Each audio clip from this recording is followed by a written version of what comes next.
The Property Pod. Welcome to The Property Pod with Moneyweb. The property sector is an ever-changing sector. And in this podcast series, your host, Tshwane Naidu, chats to movers and shakers in the property industry. Hi there and welcome to The Property Pod, South Africa's premier property investor podcast. My name is Tshwane Naidu, and on this weekly Moneyweb show, we gain insider insights from leading executives, analysts, developers and entrepreneurs in South Africa's expansive property industry. This week's pod is slightly different. Property Pod doesn't really cover politics or politicians often, but with this being an election period, we thought let's speak to the mayors of some of South Africa's major metros. The big cities are still where most property development takes place and are still commercial hubs, but face pressure with increased urbanization, essentially to cater for more people coming into these cities. And service delivery is also under pressure with not just the urbanization, but South Africa's poor economic growth over the last 10 years or so, nationally at least. First up, we have the mayor of SA's capital city, Tshwane Mayor Cilliers Brink. Tshwane covers Pretoria CBD. It's quite a large metro, and other key nodes such as Menlyn, Centurion, Mamelodi, and new development areas such as Moneyweb. Obviously, I haven't mentioned all the areas, but Mayor Brink, a very warm welcome to the Property Pod. Hi, it's good to talk to you. Let's kick it off. Can you sell your city? Why invest in Tshwane? Naturally, we're talking property-wise here, but short, sharp, and why the capital city? Well, firstly, it is the capital city. It's the administrative and executive seat of government. So you've got a lot of the public sector invested here and also invested in this place not failing. You've got a big core of civil servants who don't just work here but live here. And that gives the city an element of resilience. But it's not just about the public sector. We will have numerous research institutions, including universities, the CSIR, the Agricultural Research Council, and those institutions produce a great deal of research output, probably one of the biggest research output centers in the country. We also have the automotive industry, of course, with BMW, Ford, and component industries. Our BMW X3 is exported to the United States, and it's wonderful to see that car, driving the other side of the road, being manufactured at Roslyn. But more importantly, we've got a government with a pro-growth agenda. We know that things aren't perfect, but we're willing to talk to developers, we're willing to talk to investors, and we're really focused on building a capable state with a new top management recently appointed for the city, whose job it is to improve research outcomes and to improve governance outcomes, rather. And that is yielding important results. But lastly, this is also a pleasant place to live. It's a good place for middle-class professionals to live. It's not just about the middle class, but of course you want to create a place that can grow the middle class, importantly. Pleasant suburbs, nice temperate weather, really just a livable city. And I think that's one of the most important aspects of life in the city of Tshwane. Thanks for that, Mayor. Whenever I go to Tshwane, or even Pretoria CBD, I like the city. It seems not as dangerous. People are walking the streets. It's not just the new development areas that are getting the investment. On a property side, can you highlight some of the major property developments in Tshwane being led by the private sector and the significance of these projects for the capital city? So we've got about 13 strategic urban developments in the city. And as you know, these strategic urban developments are those that have been identified by national government. And so there's no contest between local and national government over where infrastructure must be developed. And some of these large-scale developments include the Tshwane Automotive Special Economic Zone around the east of the city. This includes also the Roslyn Hub mixed development, and I think it was featured on Moneyweb sometime last month. Then we've got the first land development by Atterbury, and a number of other important projects which, if they are fully unlocked, will not just generate additional revenue for the city, which is important to maintain our infrastructure and to sustain services over time, but also to create jobs and opportunities. So it is clear that the city of Tshwane is, from the perspective of a property developer, we're not just one kind of thing. We don't depend on just government or just tourism, or just automotive manufacturing. It's a unique combination of all of these things, which I think makes the city an attractive prospect for property developers. I see you mentioned quite a bit around the Tshwane Automotive SEZ, obviously BMW, but there are other manufacturers that are part of that. While that's not pure property, I'm sure it has a lot of ripple effects in terms of people buying houses and other investments that ripple effect into the property sector, as it were.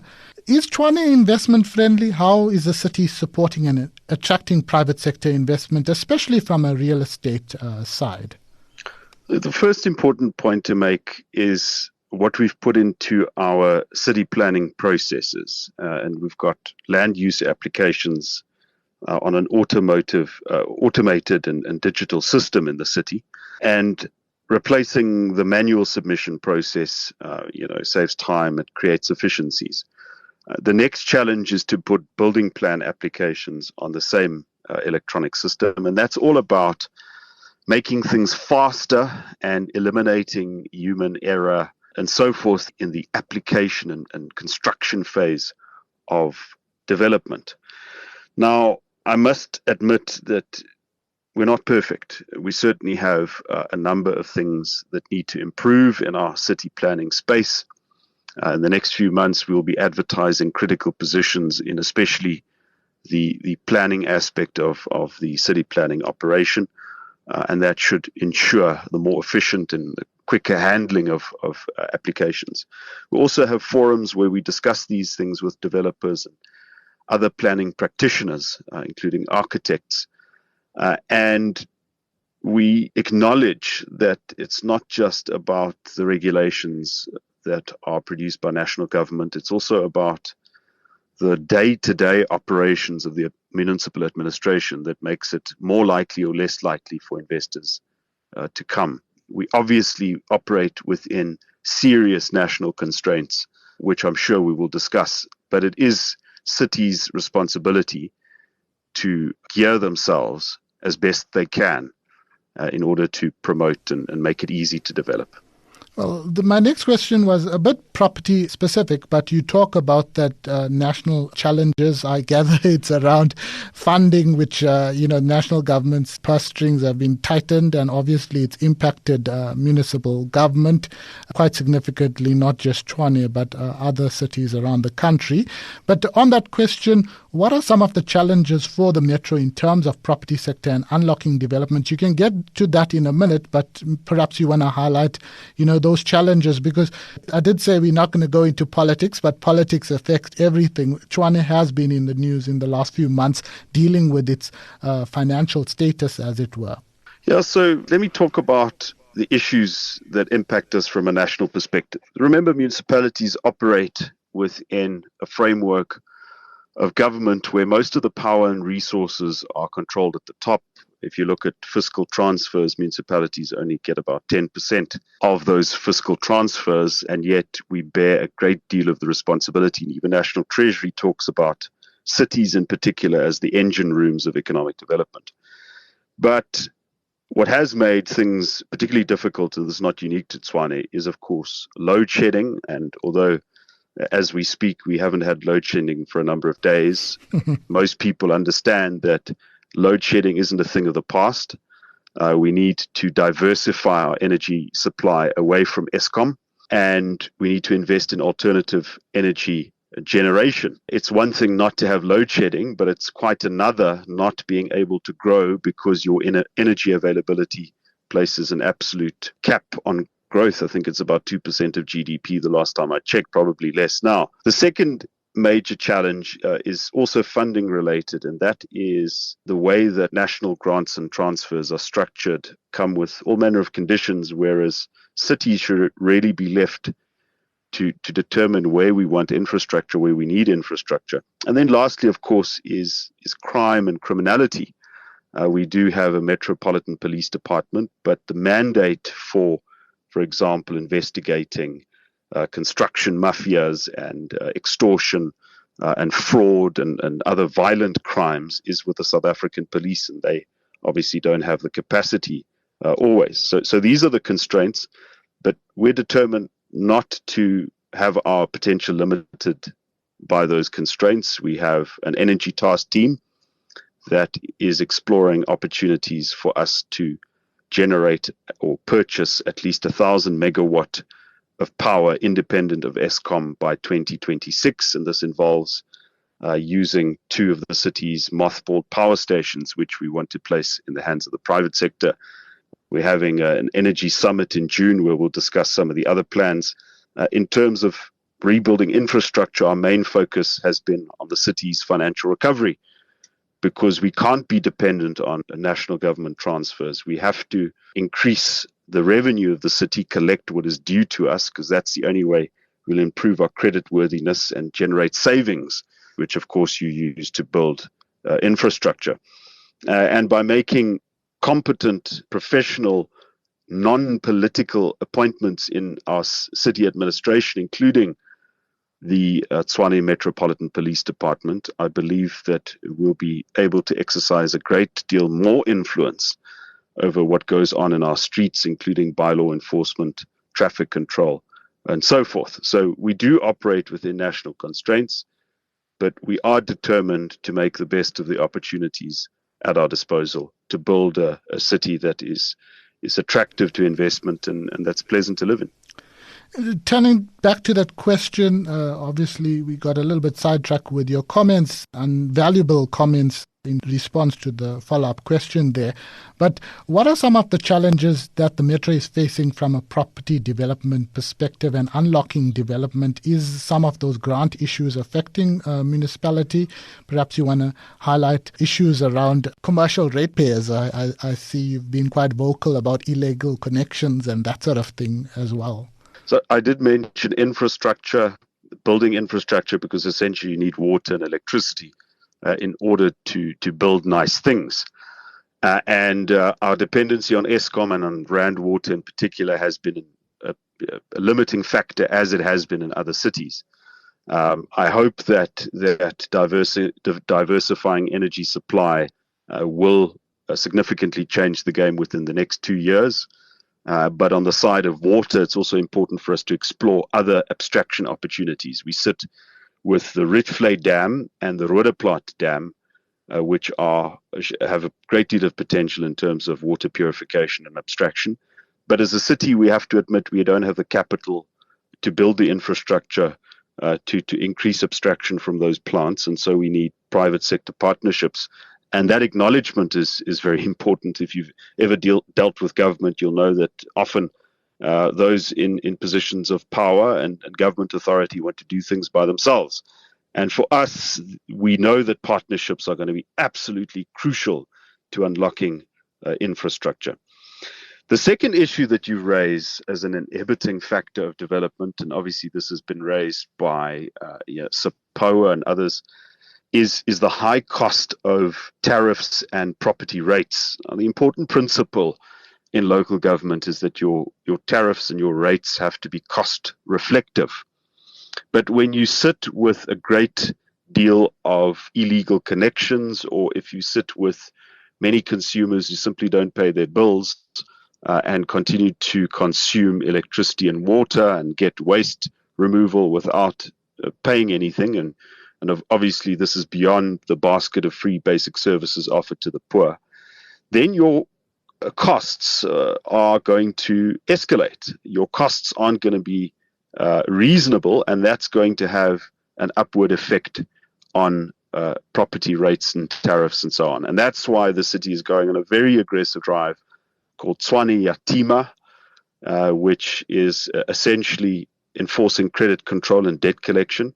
Those who owe the city money must pay. And we're in a process of rebuilding the city's tax administration capacity. And that is really about a fair deal to ratepayers, because they will have to subsidize those costs if they don't get paid. The second aspect of that, obviously, is disconnecting illegal connections. In this way, we save on distribution losses. But there also has to be an acknowledgement that our dependence on Eskom has made us exceptionally vulnerable to these tariff increases approved by NERSA year after year after year. And we can't, unfortunately, absorb a 17 or an 18% or even a 10% increase in electricity. We have to pass that on to our consumers. And that's why getting energy independence away from Eskom is so very important to us and our consumers. Thanks for that, Mayor. The spiraling rates and taxes, you highlighted it, and you even mentioned SIPOA. They've raised this as an issue numerous times over the last decade. They haven't particularly mentioned Tshwane. It's a lot of it is zoned out cases against the city of Joburg and comments particularly around eThekwini municipality. But from your side, is Tshwane competitive on this front, rates and taxes, perhaps excluding the Eskom aspect, the actual property rate side of things? Well, I think competitive means compared to what? And I think we are relatively competitive, but our focus is obviously on giving consumers and potential developers, people who will create jobs and opportunities in our city, the best possible deal, the warmest welcome, instead of the icy treatment of escalating rates and taxes. What I can say is that for the 2024-2025 financial year, and our budget process, our public participation process has just been concluded, Tshwane probably has, of all the metros, the lowest increases overall for property rates, for electricity, water, sanitation. All of them are either inflation or bulk price escalation dependent. In other words, what Rand Water and what Eskom and others charge us. And I think that's important. But my comment remains on the importance of tariffs having to be cost reflective. And it doesn't just help you passing the cost on to the consumer. You as a municipality must proactively manage those costs down so that they are reasonable. Unfortunately, we know that due to various factors, including preferential procurement, BEE legislation and so forth, government does pay a premium compared to the private sector on goods and services. But what we can focus on, and I'm not going to repeat what I said on collecting what is due to us, but also cracking down on corruption, making sure that when bid adjudication and evaluation committees don't do their work and are responsible for irregular expenditure, that those officials are held to account. And recently, the city of Tshwane did take some very, very decisive action against individuals implicated in an irregular tender awarded for the upgrading of the Rooiwal wastewater treatment plant. That involved a number of senior officials. And the important point is not that those things happen, but how do you respond when they happen? And I'm pretty confident that with the new team that we've put in place, and this is the civil servants, the city manager, CFO, head of internal audit, head of Metro Police, and so forth, those critical positions have all gone to people who aren't politicians, who are professional civil servants, and who will be willing to enact the manifesto of any democratically elected government within the framework of the Constitution. And that's what's been missing in so much of the public sector, because we've had political so-called deployees doing all sorts of things instead of doing their work. And for us, changing the culture of the city and the value for money that consumers receive is a very, very important priority. Yes, cities bear the brunt of the service delivery protests and that sort of thing because they're closer to South Africans than national government. So it's good to hear the cleanup from a corruption perspective, which is affecting municipalities across the country. Mayor Brink, just to end off, it is the property pod. CBDs are important in South Africa. The Pretoria CBD is in a better form, as it were, than other CBDs in the rest of the country. Obviously, it benefits from national government having number of offices there. You mentioned the universities. It has quite a strong student accommodation component as well. But how important is the Pretoria CBD and urban renewal in the traditional CBD for you as mayor? What's being done on this front? It's critically important for us because our CBD is the place where people from different parts of the city, whether you're from Pretoria East, Pretoria West, Attridgeville, Soshanguve, Hammanskraal, Centurion, this is where many people either come to deal with government, whether it be the courts or the company's registry office, or to conduct business or to come to work. It's a big modal interchange, and for us, it reflects the core of the city. We do have the same problems as other cities, a big inflow of people from not just our rural hinterland within South Africa, but across the borders, which makes planning exceptionally difficult. We've got issues around homelessness, crime, and so forth. And our response to that has been to establish a dedicated inner city operation, people who clean the spaces every night. So every night, even though by 4 o'clock, it might look like it still needs some cleaning, those people come back, and our inner city team really is doing excellent work. We also have identified the importance of concentrating resources as a city along critical main routes. Some of them include Nelson Mandela Drive, Eskia, Mpahlele, and other routes around the inner city. And what that basically means is you've got more dedicated cleaning up operations. And hopefully soon in the future, you'll see far more visible metro police presence. There's a saying in local government, if you can control the roads, you can control the crime. And I think that is true to a great extent. So the inner city is incredibly important for us. You mentioned government as an anchor tenant in many of these places. But even more important are some of our private investors. A company called City Property, for example, has got a very long record with the city, and is just amazing spaces within our inner city that have been rejuvenated through private investment, including mixed-use developments. And it's been an absolute pleasure for me as the mayor to explore some of these places. Because our inner cities do get a bad rap, so to speak. But in fact, the hard work to clean up and to make them safe and orderly spaces, that is underway. We haven't done everything we possibly can. It's not perfect, but it's certainly, compared to some of the other spaces, the inner city spaces in the country, we're making good progress. That was Tshwane Mayor Cilliers Brink, one of our young mayors in the major metros in South Africa.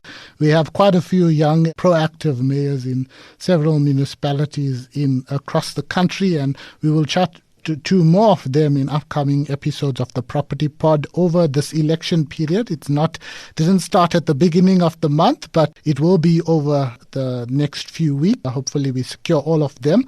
But Mayor Brink, I really appreciate your time in your busy schedule on the Property Pod. That was Tshwane Mayor Cilliers Brink. Thanks for listening to the Moneyweb Property Pod with Suren Naidu. To listen to more episodes, go to moneyweb.co.za or the Moneyweb app and follow Moneyweb News for daily updates. Follow Suren on Twitter @Suren Naidu for more of his property industry content and other business stories. The Property Pod.